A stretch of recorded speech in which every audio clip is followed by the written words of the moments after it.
Yeah, yeah, yeah, yeah, yeah, yeah, yeah, yeah, yeah, yeah, yeah, yeah.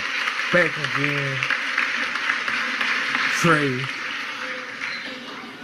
Fish Out of Water Podcast. I am your host.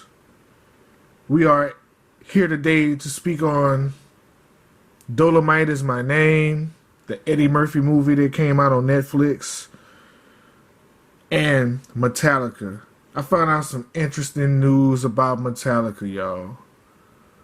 And I'm so confused and perplexed on this news.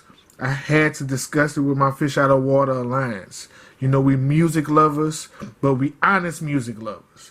And we gotta be honest even when it comes to our favorites.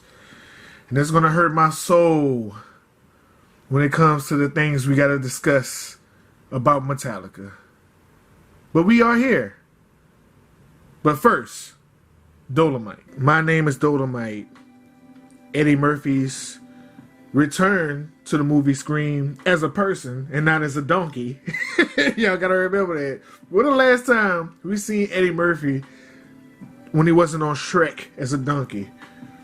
I can't remember the last time. But my name is Dolemite, the story of Rudy Ray Moore.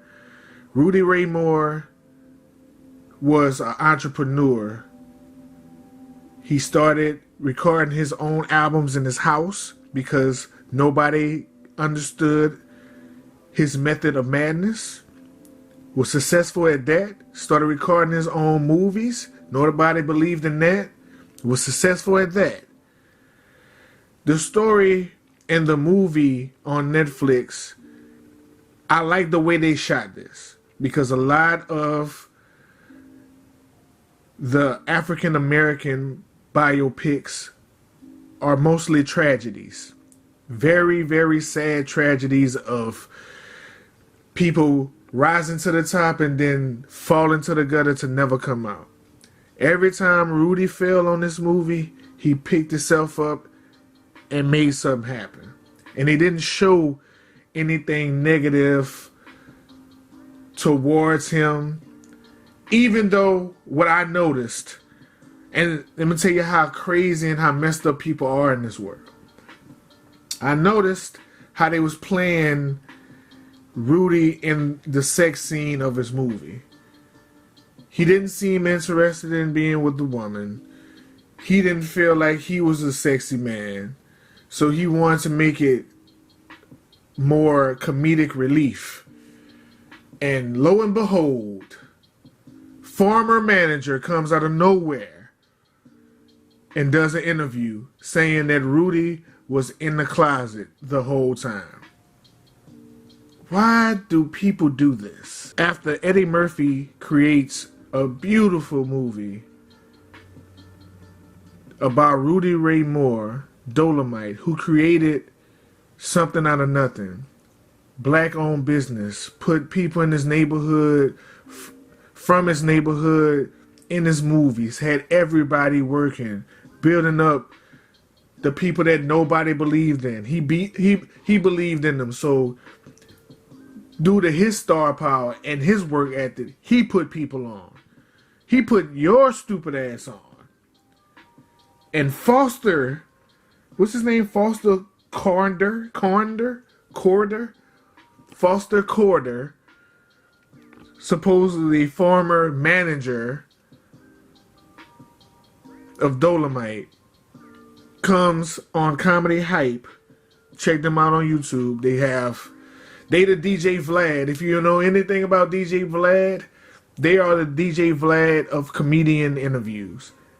For some reason, people go to their YouTube channel and spill all the beans that don't need to be spilled. That's how the Richard Pryor son was getting molested by Paul Mooney came out. This come from that same channel. For some reason, this guy comes out of nowhere and just drops a bird shit number 2 on My Name is Dolemite. And now the narrative is gone from a movie with an ensemble, iconic cast of black people, just an all black movie. It goes from that legendary Mike Epps, Craig Robinson, Eddie Murphy, Wesley Snipes, Keegan Peele. Like, you name Black Excellence Day is in this movie, but no, this fool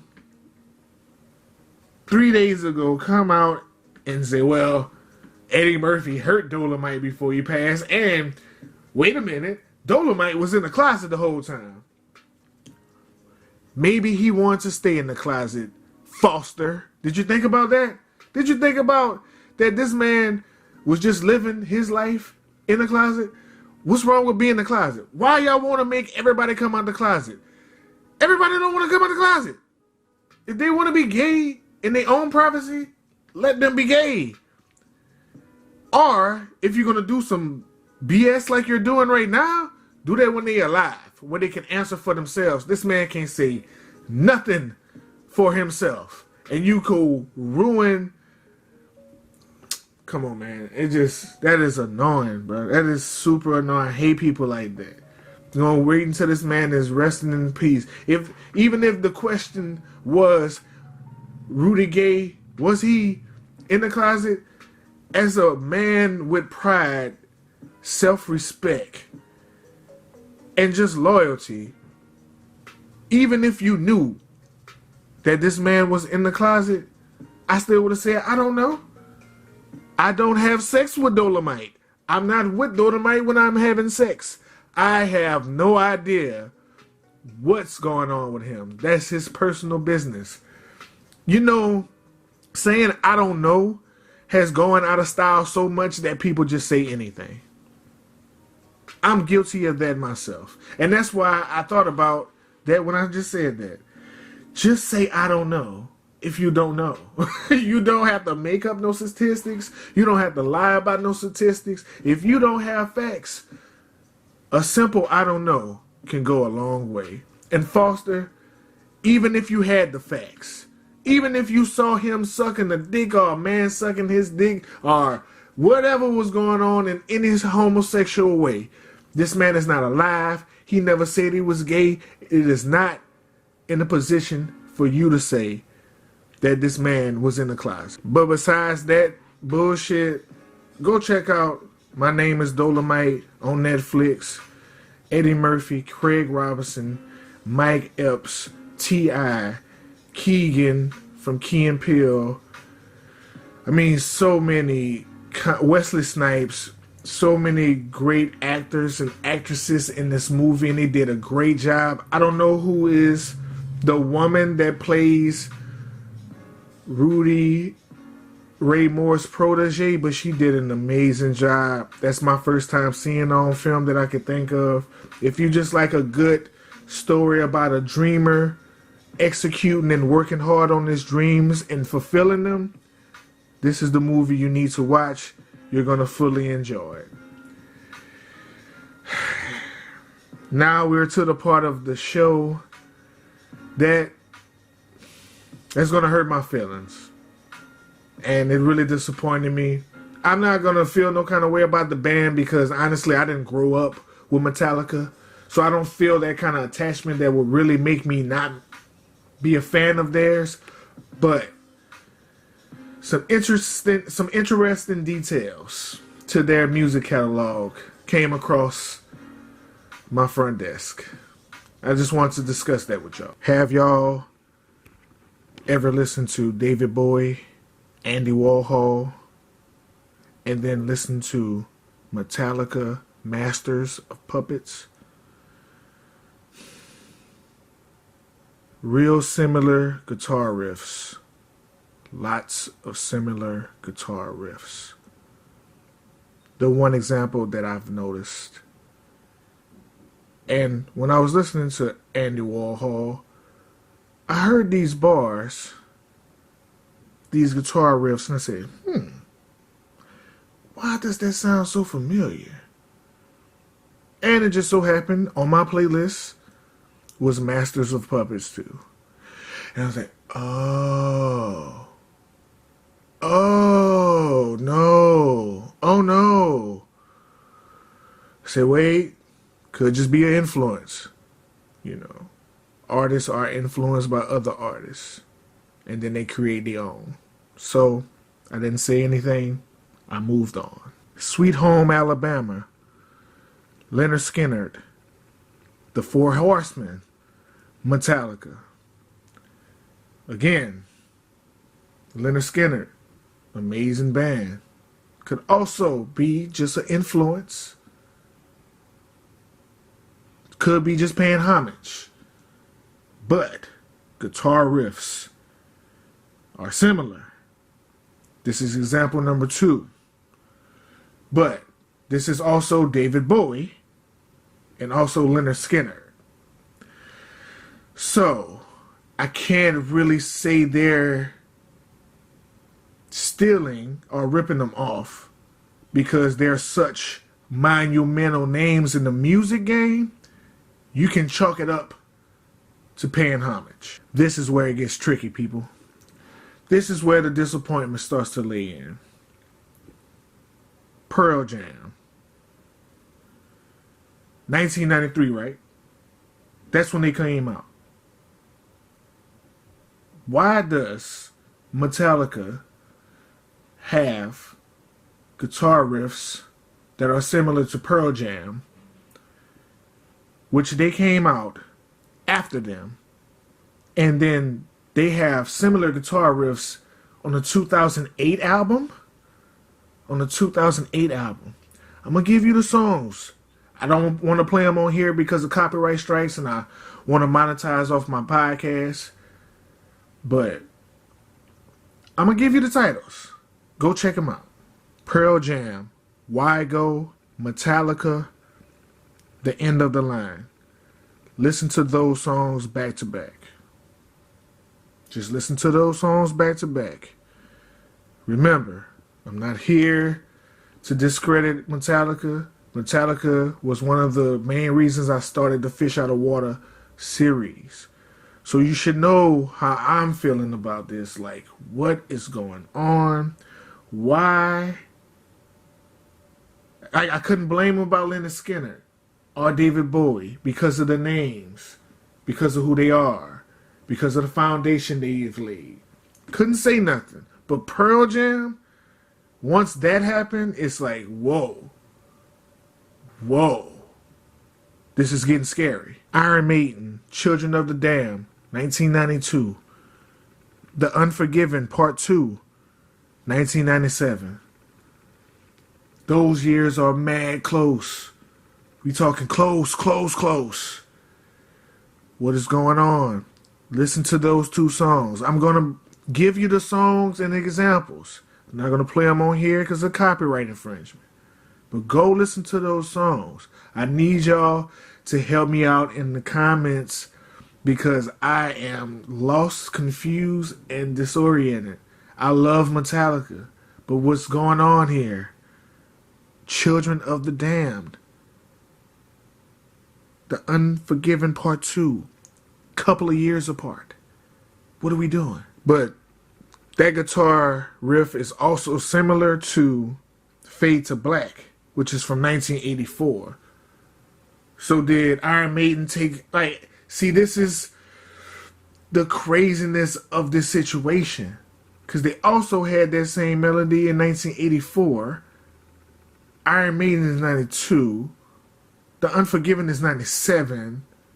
What is going on with these similarities? Black Sabbath, Fairies Wear Boots, From Who Them Bell Tolls. Also very similar.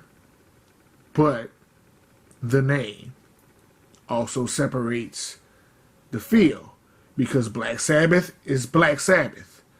Could be totally influenced by them. The Pearl Jam is the only thing I really feel in questions about. Maybe the Iron Maiden too, because they wasn't really making ballads until that I've noticed, like real heavy rock ballads until the Unforgiven. So I don't know. This is why I want to have this discussion with y'all. But Fairy Wears Boots, From Who the Bell Tolls, another one. Metallica, Seek and Destroy, also has very similar guitar riffs to Saxon, Princess of the Night, which also has similar guitar riffs to Venom, Countess Bathroy, or something like that. Countess Bathroy, Bathory. All three have similar. What it goes, because I can't really say nothing about this genre because in hip hop, 90% of the rappers sound the same. But I thought because of the instrumentation of rock and roll that it would be a lot less of biting going on, but it's a lot of ripping off going on that I'm seeing. It's a lot. Exhale, that's what it is. Exhale. Tapping into the void is the name of that song. Enter the Sandman. Let me make sure I'm getting these titles correct. Y'all know I don't pronounce anything right, but I think it's Exhale. Tapping into the void. Metallica. Enter the Sandman. Also, extra similar, extremely similar. I just don't know. It's kind of disappointing in a way, but like I said, I don't have an emotional, lifelong connection to the band. I'm just getting introduced to Metallica a couple of years ago. But for all you diehard Metallica fans, let me know, am I being flagrant or are they being flagrant? Because when you listen to those songs, you can feel the similarity in certain parts. I don't care what nobody says. Another example, Bleak House, Rainbow Warrior, Metallica, Welcome Home. Play those songs back to back. The similarities is just, that's too many examples. That's like 5-6 examples of this happening. And I want to believe otherwise so badly. Because like I say, I love this band. I want to believe otherwise. But what is going on, people?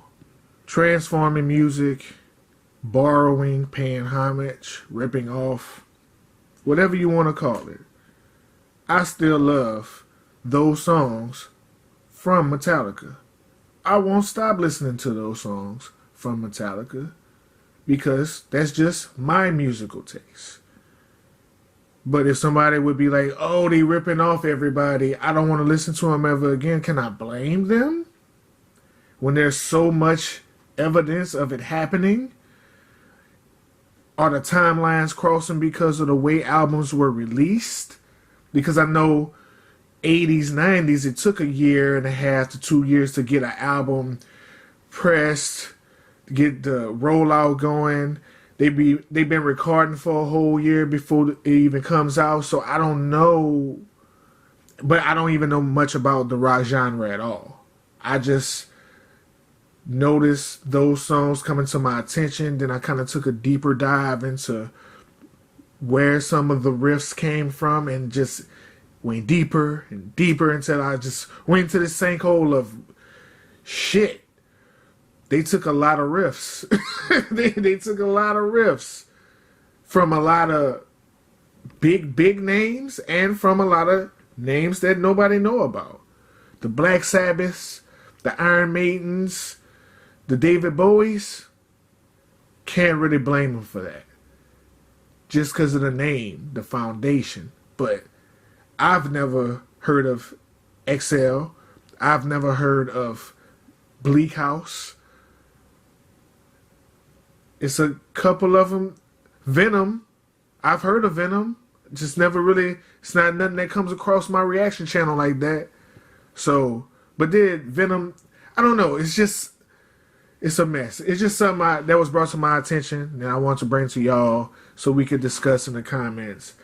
And, that's it, man. Metallica is definitely still one of my favorites. Just something that was brought to my attention. But that's it for the podcast, man. The weather has cooled off. It's cold. The sun is out. Just the way I love it. Go check out My Name is Dolemite on Netflix. Eddie Murphy did a great job. The whole cast did a great job. Well shot. Well edited. minus the Ti, the minus the Ti appearance. They tried to put a beard on Ti, man. Minus that. But they gave him just enough rope to where he didn't hang himself. Got him in, got him out. Check out My Name is Dolemite. I'm just joking, man. The whole movie is phenomenal. And check out those songs that I spoke about with Metallica. Check them out. Just check them out. Then come back in the comments and let me know what you think. Am I being flagrant or were they being flagrant? Just let me know. I love the music discussion. Y'all know that. Appreciate y'all listening to this. Till next time. Peace.